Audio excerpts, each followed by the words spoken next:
MD Anwar খান, আপনি জানতে চেয়েছেন তার সাথে আমার বিয়ে হবে, তাকে একদম নির্ধারণ করা নাকি এটা কর্মফল? ভাই আনোয়ার, এটা নির্ধারণ করা। আল্লাহ রাব্বুল আলামিন নির্ধারণ করে দিয়েছেন কার সাথে কার বিয়ে হবে। নবী করিম সাল্লাল্লাহু আলাইহি ওয়াসাল্লামের একটি হাদিস থেকে সুস্পষ্টভাবে বিষয়ে আমরা নির্দেশনা পাই। কার সাথে কার বিবাহ হবে এটা পৃথিবী সৃষ্টির 50,000 বছর আগে লেখা হয়েছে। কতদিন আগে? 50,000 বছর। যেদিন মায়ের পেটে 3 মাস 50,000 বছর আগে যেটা লেখা হয়েছে সেটা আবার লেখা হবে 4 মাস যেদিন মায়ের পেটে। তাহলে কার সাথে কার বিবাহ হবে এটা দুবার লেখা হয়েছে। তো আপনাকে এখন যে আল্লাহ বললেন যে পছন্দ মতো বিবাহ করো, এটা আল্লাহ আপনাকে একটা সান্ত্বনা দিলেন। ঘুরতে ঘুরতে ঘুরতে ঘুরতে যেখানে তাকদিরে লেখা আছে সেখানেই হবে। এরপর একটা পয়েন্ট আছে ওয়াল কদরি খায়রিহি ওয়া শাররিহি, তাকদীরের ভালো মন্দ। এখানে জাস্ট অল্প কিছু কথা বলছি। কিছু কিছু বিষয় আছে তাকদীরে যেগুলো কনস্ট্যান্ট ফিক্স, এগুলো কখনো পরিবর্তন হবে না। যেমন জীবন, আপনার মৃত্যু, আপনার হায়াত ইত্যাদি ইত্যাদি। কিছু বিষয় আছে যেগুলো ঝুলন্ত, মুআল্লাকা, এগুলো ভালো কাজ দিয়ে পরিবর্তন হয়, দোয়া দিয়ে পরিবর্তন হয়, নেকির কাজ দিয়ে, তাকওয়া দিয়ে পরিবর্তন হয়। যেমন কেউ যদি আত্মীয়তার সম্পর্ক বজায় রাখে, তার রিজিক বাড়বে, তার হায়াতে বরকত হবে।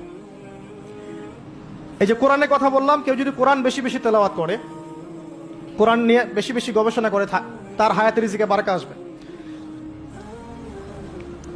কেউ যদি প্রতিবেশীর খোঁজ খবর নেয়, পিতা মাতার সেবা করে, মা না থাকলে খালার সেবা করে, তারও বারাকা আসবে। কেউ যদি বেশি বেশি দোয়া করতে থাকে, আল্লাহর কাছে প্রচুর দোয়া করে, খালি দোয়া আর দোয়ার উপর থাকে, দেখবেন ও বিপদ আপদে কম পড়বে। আর বিপদ আপদ আসলেও দেখবেন আল্লাহ পাক গায়েবী মাদাতে দেখবেন কোনো না কোনো ভাবে তাকে সেভ করে ফেলছেন। দোয়া দিয়ে তাকদীর পরিবর্তন হতে পারে। আর কিছু বিষয় কনস্ট্যান্ট, এগুলো পরিবর্তন হবে না। এখানে কিছু মানুষ বলেছে তাকদীর বলতে কিচ্ছু নাই, মানুষ যা করবে তাই পাবে। তাকদীর বলতে কিচ্ছু নাই, মানুষ যা কাজ করবে সেটাই মানুষ পাবে, মানে মানুষের কর্মের স্বাধীনতাই চূড়ান্ত। তাকদীর বলতে আসলে কিছু নাই। এদেরকে বলা হয় কাদারিয়া। কি বলা হয়? কাদারিয়া। নবীজি বলেছেন এরা যদি মারা যায় জানা যায় যাবে না, এরা যদি অসুস্থ হয় দেখতেও যাবে না, এরা হচ্ছে এই উম্মতের মাজুস, অগ্নি পূজারী। এরকম মানুষ আছে তো আমাদের মধ্যে, তাকদীরে বিশ্বাস করে না, মানুষের কর্ম যা তাই হবে। এটা দলিলও আছে আবার কোরআনে, ওয়ালাইসা লিল ইনসানি ইল্লা মা সাআ, মানুষ তার চেষ্টার বাইরে কিছু পাবে না।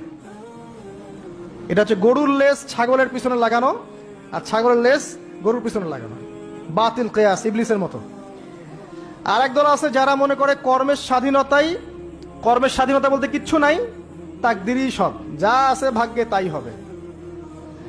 আমার কাজের কোনো স্বাধীনতা নাই, আল্লাহ চাইলে ভালো করতে পারবো, না চাইলে পারবো না। চুরি করছি কেন? আল্লাহ তাকদীরে লিখছিলেন তাই চুরি করছি। জেনা করলাম কেন? ঘুষ খাইলাম কেন? দুর্নীতি কেন করে? আল্লাহ লিখছেন তাকদীরে তাই, আমার তো কিছু করার নাই। ওমর রাদিয়াল্লাহু আনহুর কাছে এরকম একজন ব্যক্তি আসছিলেন, একদিন বলছিলাম আমি, এসে বলছে আমি তো চুরি করি নাই, আল্লাহ তাকদীরে লিখছেন তাই আমি চোর হয়েছি। ইবনুল খাত্তাব তিনি বললেন যে ঠিক আছে, কোনো সমস্যা নাই, যে আল্লাহ তোমার তাকদীরে লিখেছেন তুমি চুরি করবা, সে আল্লাহ আমার তাকদীরে লিখেছেন আমি তোমার হাত কেটে ফেলবো। এই আর কি। এদেরকে বলা হয় আবার জাবারিয়া। এদের নাম কি? জাবারিয়া। এদেরও দলিল আছে, আম লিল ইনসানি মা তামান্না ফালিল্লাহিল আখিরাতু ওয়াল উলা, মানুষ যা চায় তাই কি সে পাবে? আল্লাহর হাতেই সমস্ত ক্ষমতা। মানে এরা হয়েছে কি